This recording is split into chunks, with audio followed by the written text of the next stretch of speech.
우연에서 필연으로 갈 수 있느냐? 생명이 없는 데서 생명으로 어떻게 그렇게 갈 수 있느냐? 이거는 아니다라는 거예요. 그래서 아주 강조해서 말씀을 드렸어요.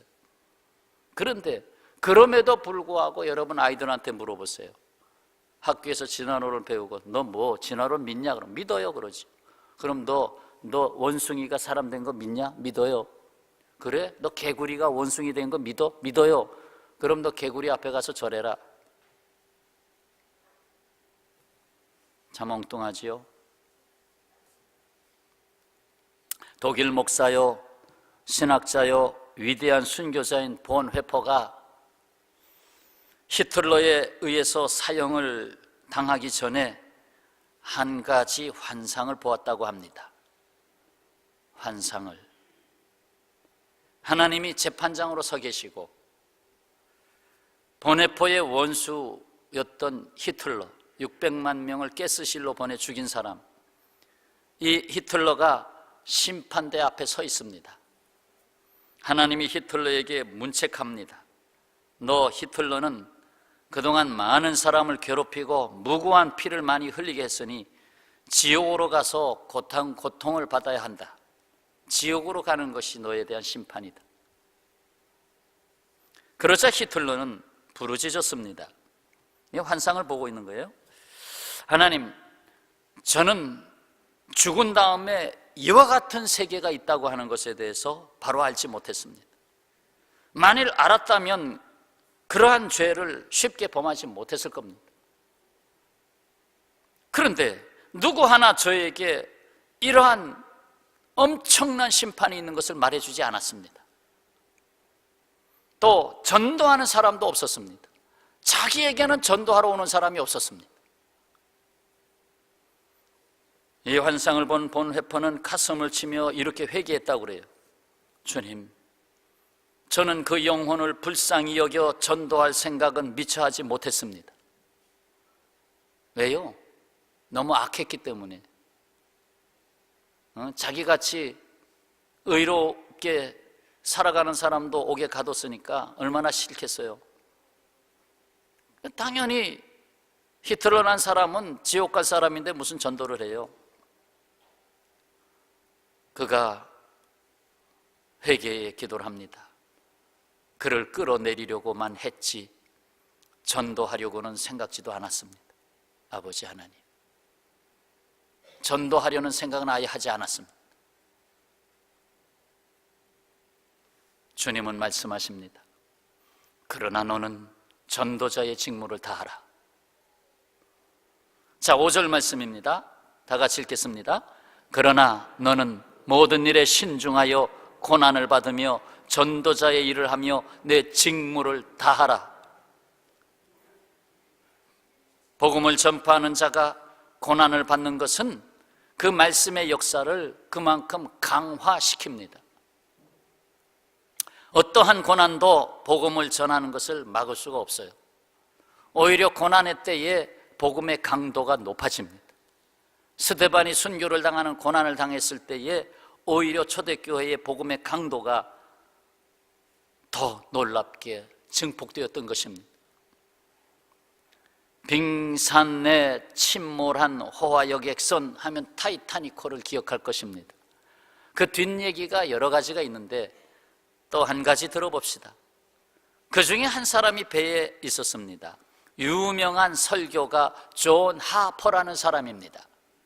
이 존 하퍼라는 사람은 무디 교회에 가서 설교하기로 정해져 있습니다. 그래서 먼 길을 떠나서 이제 미국으로 들어가게 되는 것이죠. 그런데 이 호화여객선이 침몰했습니다.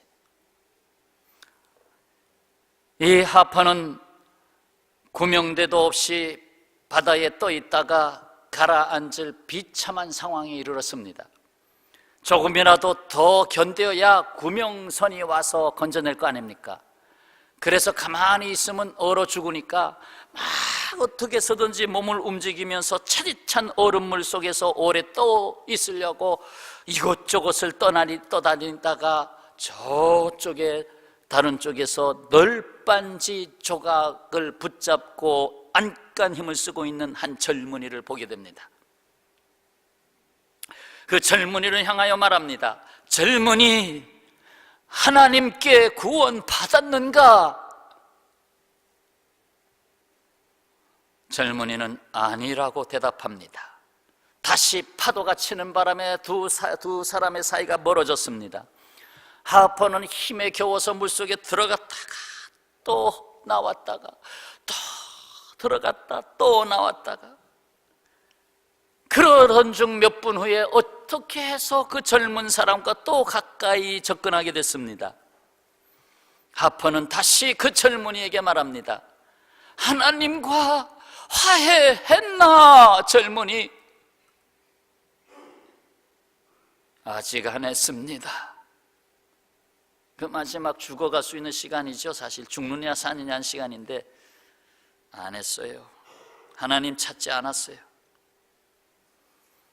또다시 큰 파도가 밀려와서 하퍼를 삼킵니다. 그리고는 더 이상 고개를 내밀지 못했어요. 잠시 후 이 젊은이는 구조대에 의해 목숨을 건집니다. 그로부터 2주일이 지난 후에 어느 날 저녁, 한 젊은이가 뉴욕에서 열린 기독 청년 집회에 참석해서 자신의 이야기를 간증합니다. 여러분, 저는 존 하퍼에게 마지막으로 전도받은 사람입니다.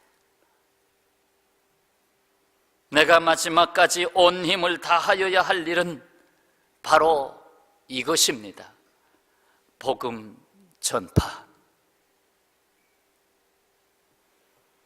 존 하퍼로부터 구원의 메시지를 그 죽어가는 순간 존 하퍼가 거기서 다른 거 얼마든지 할 수 있잖아요. 서로 비벼대면서 우리 살아야 돼 얼마든지 할 수 있잖아요. 그런데 거기서 마지막, 때를 얻든지 못 얻든지 마지막 하나님과 화해했나? 결국 화해했어요. 그가 건짐받고 화해를 했어요. 사랑하는 천국의 가족 여러분,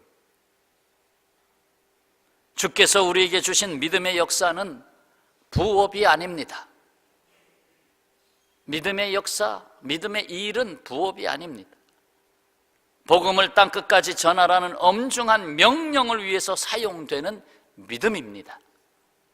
그래서 7절, 8절의 말씀, 나는 선한 싸움을 싸우고 나의 달려갈 길을 마치고 뭘 지켰어요? 믿음을 지켰으니. 믿음을 지켰으니 이제후로는 나를 위하여 의의 면류관이 예비되었으므로 주 곧 의로우신 재판장이 그날에 주님 다시 오시는 날에 내게 주실 것이며, 내게만 아니라 주의 나타나심을 사모하는, 주님 다시 오심을 사모하는 모든 자에게 도니라. 손양원 목사님은 그의 일기장에 이러한 기도를 남겨놨습니다. 제게 있는 모든 것을 다 빼앗아 가실지라도, 공산당에게 두 아들도 뺏겼잖아요. 죽음을 당했잖아요. 다 빼앗아 가실지라도 믿음은 빼앗지 마소서. 믿음이 있으면 모든 것이 다 있는 것과 같고, 믿음이 없으면 모든 것을 다 잃은 것과 같기 때문입니다 라고 기도했습니다. 성도 여러분, 지금 여러분에게는 어떠한 열정이 있습니까? 여러분의 피가 아직 36.5도로 따뜻할 때 여러분에게는 지금 어떠한 열정이 있습니까? 양화진 외국인 선교사 순교 묘역에 무덤을 남긴 처녀 선교사 이야기를 남겨드리고자 합니다. 불과 9개월 동안 조선 땅을 밟았던 루비 캔드릭 선교사 이야기입니다. 루비 캔드릭 그녀는 미 텍사스 출생으로서 1907년 가을 미 감리회 기다리면서 더 공부하고 꽃다운 나이 24살에 조선 땅에 선교사로 발을 딛습니다. 그러나 이 땅에 들어온 지 9개월 만인 1908년 6월에 급성 맹장염으로 목숨을 잃습니다. 그리고 이 땅에 묻힙니다. 내가 죽어도 이 땅에 묻어주시오. 조선 땅에 묻어주시오 해서 조선 땅에 묻혔어요. 루비 캔드릭은 죽어가면서 유언을 남깁니다. 자신이 죽거든 텍사스 청년들이 10명, 20명, 50명씩 조선으로 오게 해달라는 유언이었습니다. 나는 이 땅에서 한 알의 밀알이 돼서 먼저 죽어가지만 오히려 30배, 60배, 100배의 선교사들이 들어오게 해달라는 유언을 남겼어요. 그의 유언과 그의 죽음은 많은 젊은이들에게 감동을 끼쳤어요. 그래서 20명의 청년들이 선교사로 결단하게 됩니다. 그가 죽은 후 앱워스 청년연합회는 12만 달러를 모금하여 캔드릭 추모 기금을 마련했고 12명, 그 중에서 12명은 한국을 지원해서 한국의 선교사로 들어오게 됩니다. 그가 죽기 얼마 전 부모님께 보낸 한 통의 편지는 사람들에게 적지 아니한 감동을 남겨놓고 있습니다. 한번 그 편지를 읽어드리면서 오늘 말씀을 마감하겠는데, 이 편지로 가슴을 좀 뜨겁게 하시기를 바랍니다.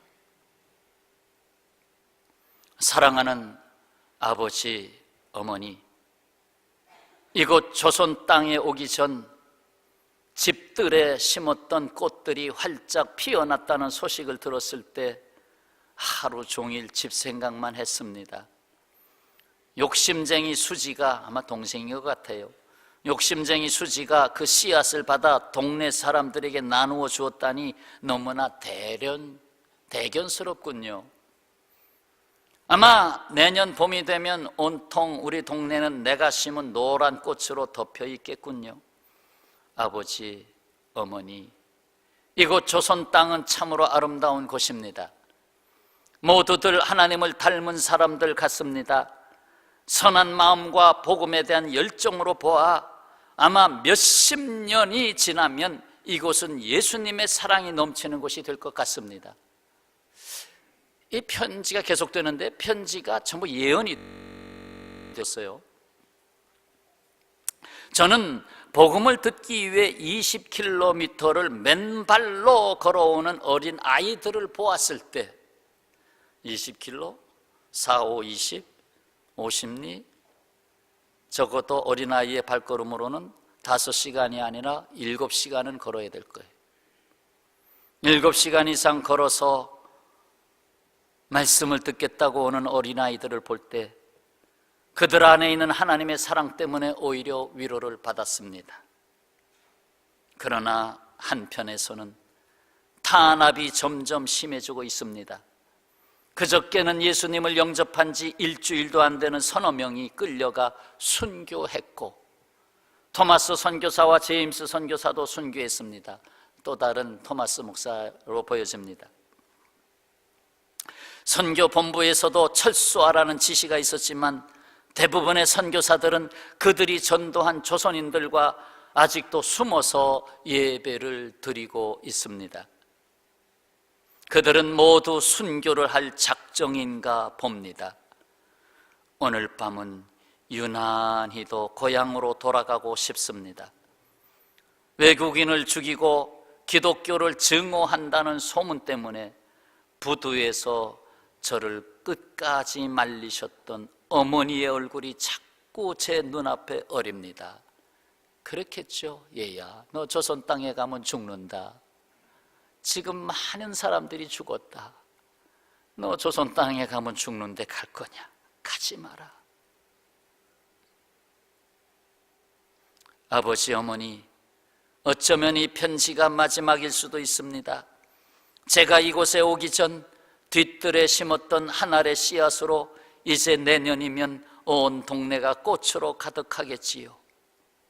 그리고 또 다른 씨앗을 만들어 내겠지요. 저는 이곳에서 작은 씨앗이 되기로 결심했습니다. 제가 씨앗이 되어 이 땅에 묻히게 되었을 때 아마 하나님의 시간이 되면 조선 땅에는 많은 꽃들이 피고 그들도 여러 나라에서 씨앗이 될 것입니다. 맞아요. 지금 세계 선교 사실상 1등 국가가 됐어요. 저는 이 땅에 저의 심장을 묻겠습니다.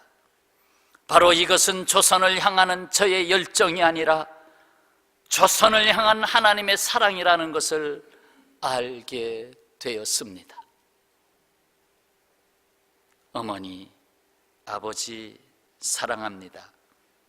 나에게 줄 수 있는 1000개의 생명이 있다면 그 모두를 조선을 위해 바치겠습니다.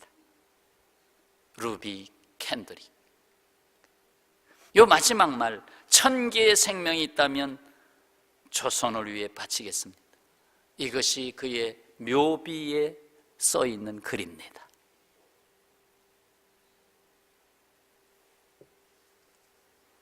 지금 우리는 이 25살 선교사의 순교의 피가 우리 안에 흐르고 있어요. 아마 그가 급성맹장염으로 죽지 않았으면 더 모진 죽음을 당할 수도 있었을 거예요. 하나님이 그에게 편안하게 그래도 갈 수 있게 하신 것 같아요. 사랑스러운 딸인데 그리고 양화진 외국인 선교사 묘원에 묻힌 90명의 선교사와 그의 가족들의 피도 함께 우리 안에 흐르고 있어요. 그리고 우리 믿음의 선배들이 흘린 피는 당연하고요. 우리가 이렇게 예수 믿는 것이 그냥 믿은 게 아니에요. 예수님의 피가 있었죠. 그리고 그를 따르는 사람들의 그 숭고한 피가 있었어요. 여러분 같으면 쉽게 나가겠어요? 24살의 나이에 그것도 죽음이 기다리고 있는 땅에 가지 말라고 엄마가 붙잡았는데 가서 9개월 동안 선교 활동하다가 목숨을 바쳤어요.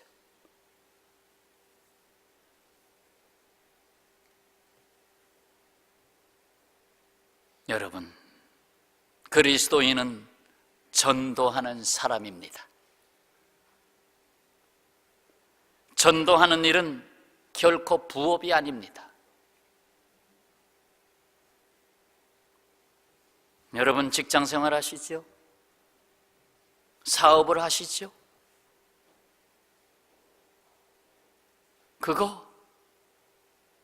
그게 부업입니다.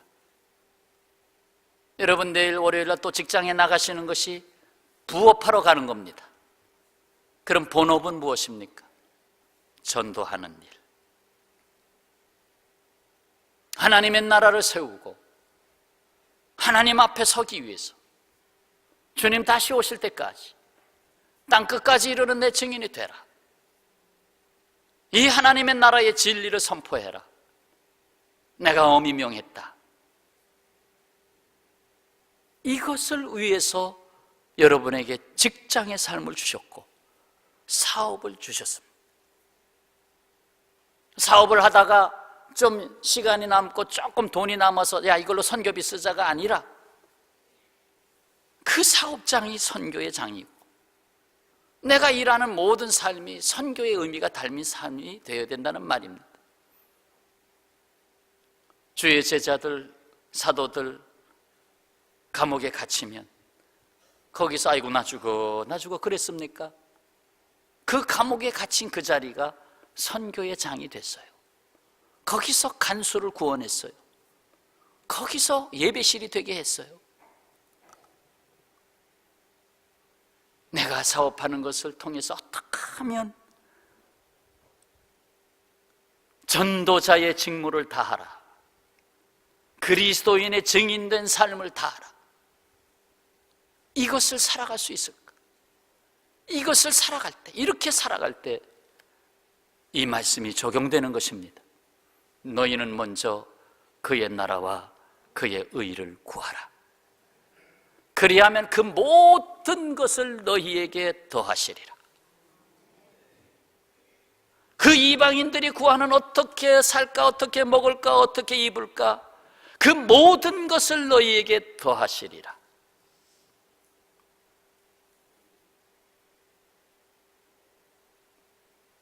여러분,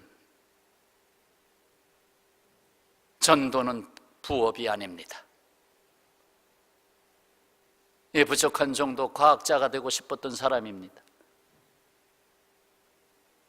그러나 하나님이 더 좋은 일이 있다고 불러내셔서 목사가 됐어요. 목사가 되라는 말 아니라고 제가 또 강조할게요. 지금 목사 되지 마십시오. 너무 힘들어요. 그러나 평신도 선교사가 되십시오. 여러분 모두는 다 선교사입니다.